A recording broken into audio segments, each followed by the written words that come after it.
Hey, welcome to Real Talk with Alexia, episode number 1. I would like to start off with 3 deep breaths just to ground and center together. Maybe on the other side of that screen you're feeling like you need some deep breaths too. So when taking deep breaths, starting from the bottom in our belly, in our rib cage, chest, and seeing if you can imagine bringing that inhalation all the way to the top of your head. And then when you exhale, letting it all out. And seeing if you can make the inhale the same length as your exhale. So 3 together. Here we go. Exhale.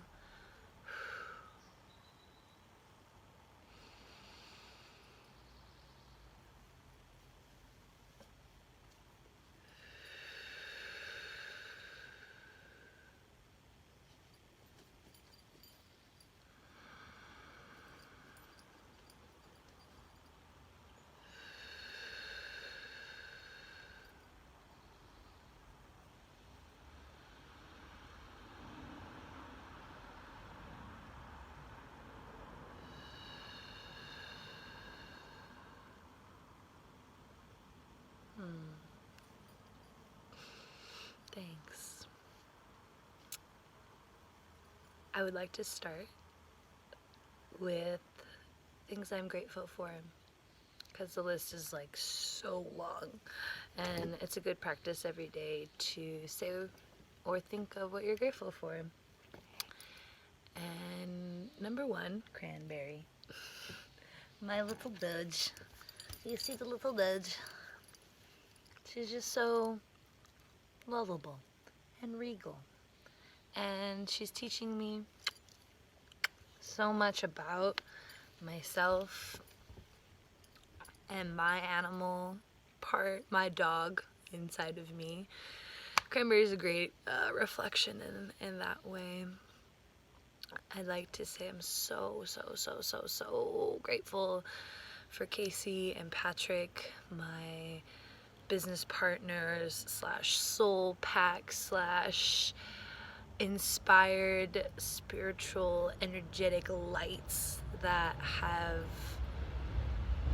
blessed me so much with their presence and their knowledge and their support, and without them we wouldn't, or without all of us really together, we wouldn't have opened our holistic center, Arise, here in Arcata, California. So much love to them. So much love to all my girlfriends, Leva, Sydney, Sarah, Anna, oh man, just Alyssa. I can go on and on. There's so many. I'm like, oh, all these people, right? But my girlfriends, you guys, you goddesses, have all inspired me in so many different ways. And I'm grateful for all the times that we have shared and have yet to share. I'd like to thank my lovers / partners / people of interest that have respected my boundaries, that have given me what I asked for, that have taught me things that are improving my communication skills. More on that in a moment. But thank you to all those humans in my life as well. And thank you to beautiful Pachamama and this amazing place that I live, where we have the redwoods and the beach and the mountains and the rivers and clean air, clean water, clean food, high vibes. It's just unbelievable to feel grounded in a place and be supported and be held by the land and by Gaia And thank you to the sunshine that keeps peeking out today. And whew, the list goes on and on. So thank you, life in general. So the real talk. Here we go. So I got a few topics I want to discuss today, I guess, and I've been inspired to do these kinds of chats, and hopefully you find them as interesting as I do making them and talking to myself, to a camera, basically. So, without a further ado, let's start with magic. Let's start with manifesting magic. Like, that has been so powerful this year, 2018, and really just in the last week, letting go of loops and letting go of fear and letting go of doubt and just really being centered in no, I'm creating my reality very simply with my thoughts and my heart and my words. And so with that comes great responsibility, right? Stepping into this power needs to be respected, and it needs to be treated with care and love.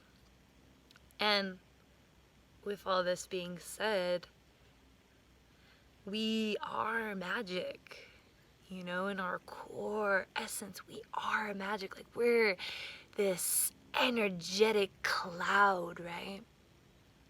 And we just see each other as matter, but that's okay. That's another discussion for another time. But we're this energetic atoms that came here to dance on this planet in this form, right? Or in your form, or in Cranberry's form, or in the plant's form. And we came to collect and observe.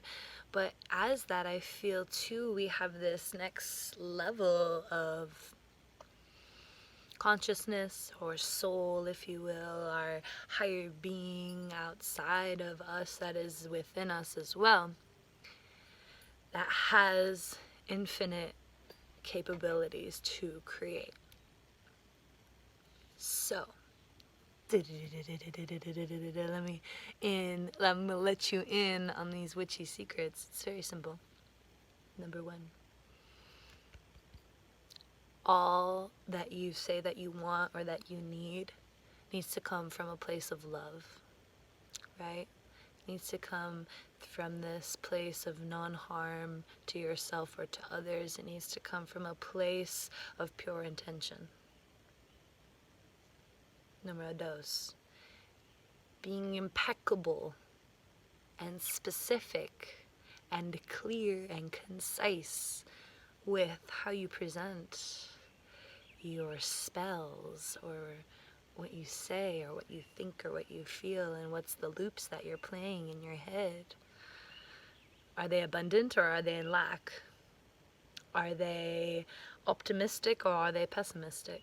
The list goes on and on. You get to choose. That's the cool part about this magic thing, is you get to choose what you want to put out there, right?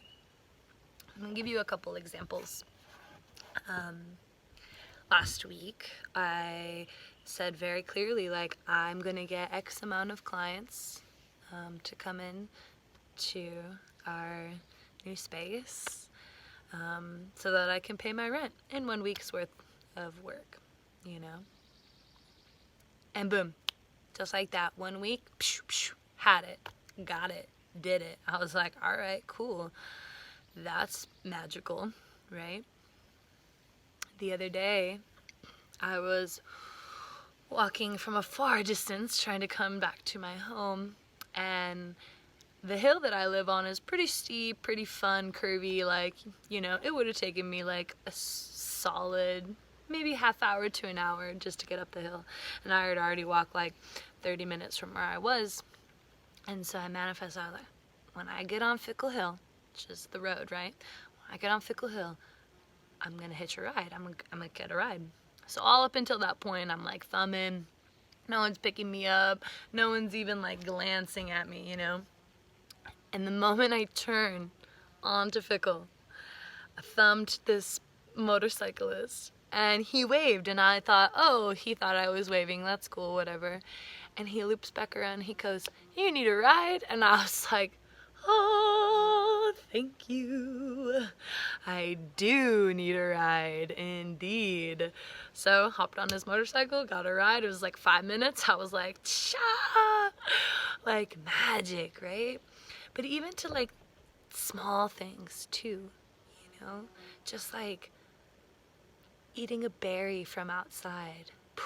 Magic. You're getting a download from, you know, this ecosystem around us. Or even just like taking a shower. Magic. Water's coming from this thing of the wall and I'm just getting clean. Like, whoa, it's all around us, and it's what you want to focus your attentions on. Whether it's the stresses of daily life or the things you can't do or the things you can do, which is anything. You can do anything pretty much. That's how I think this magic manifesting works. So that's a fun thing I've been playing with since, yeah, for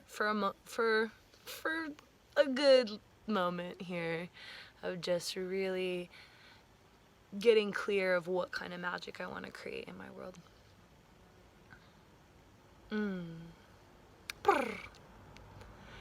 Next, you're probably like, what's a hippie mullet? Read that in the title. What's a hippie mullet? This, my friends, is a hippie mullet that I'm coining. Maybe there's already one, but this is my hippie mullet. So earlier this year, I did this little cool shave here. Not me, actually. Beautiful hairdresser named Ava. She did it for me. And it's to symbolize not only my feminine side of like long hair, you know, whatever, and how I dress and how I am. I have a very masculine side to myself, you know, where I like to be in control of situations, or I like to take that leadership role, or that I like things logically, or even just like this aggressive kind of wrestly kind of capoeira fight, but not actually hurt anyone because I'm not trying to fight like that. But that kind of side to me definitely is there. Then I got this little fun little bun.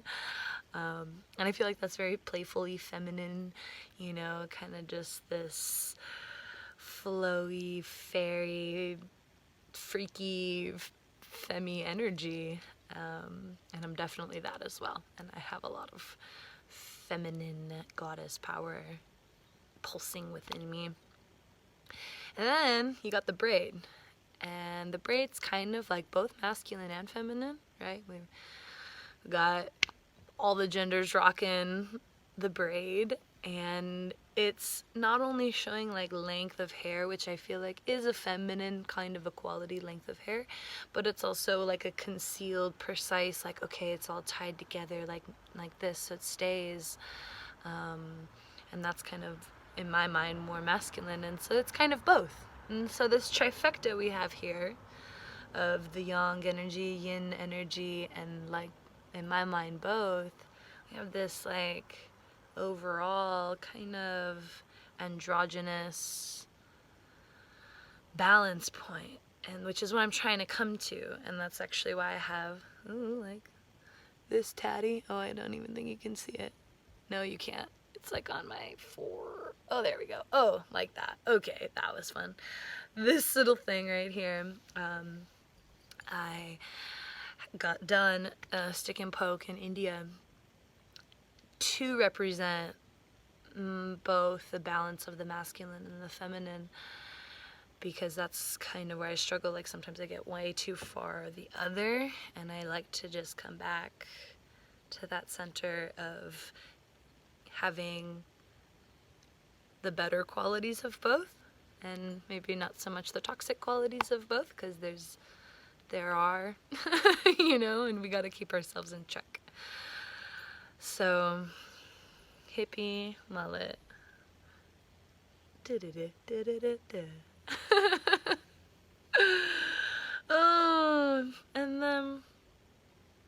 the last thing I kind of want to spill my heart about is this polyamory thing that I've been living in since last October, and it is now July, or almost July, and it's been a lot of learning about myself and about how I want to be loved and how I share my love, and a very, very, very big blessing on my communication skills, which I had already been really trying to hone in on from my last monogamous relationship, and working with that partner and then carrying it on and really working with now my plethora of partners or humans and things like this. And I just want to say that it has been such an honor and such a gift to be able to receive love from different humans and not feel guilty or shameful of sharing my time.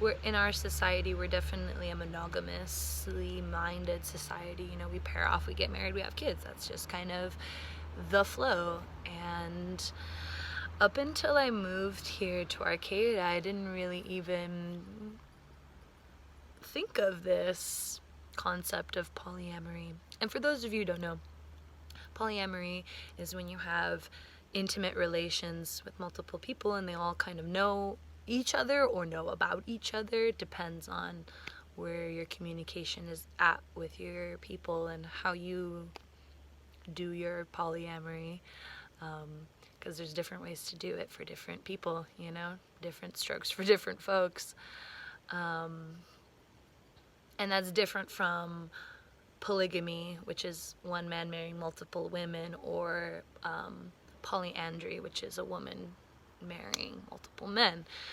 It's a little different and separate from that, but still that same concept of having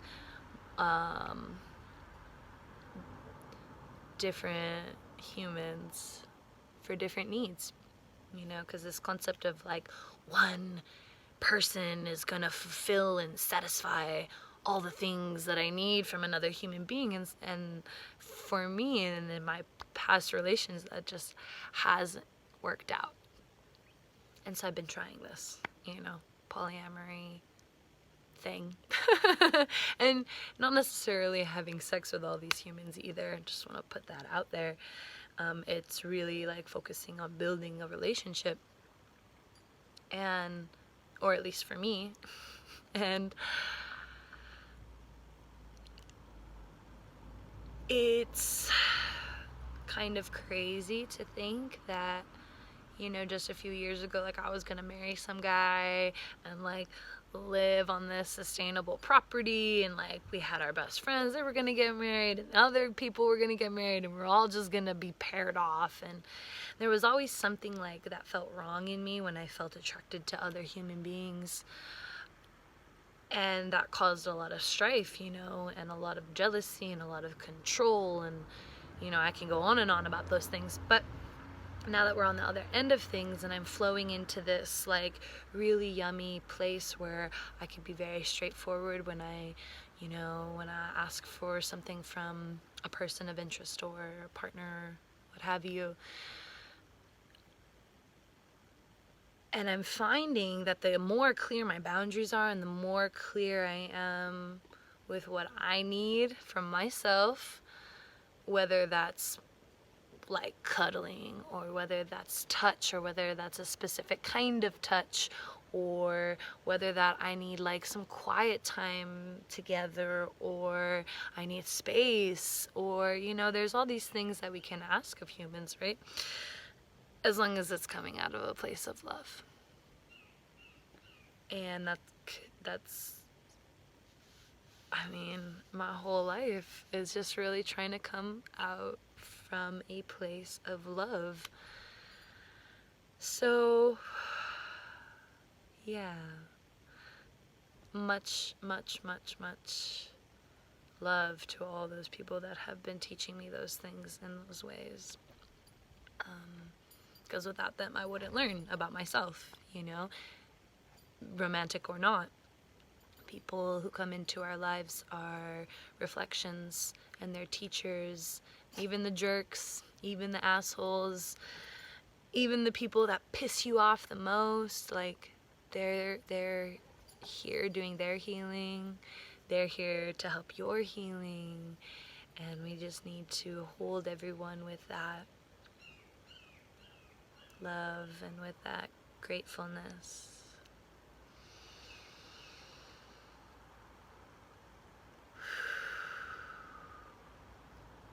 Yeah, I think that's all I have for now.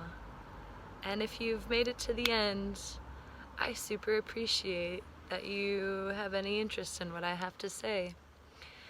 And I hope that maybe some of these things resonate with you. And I hope that you have such a magnificent day or evening, or, you know, whatever time it is for you when you're seeing this.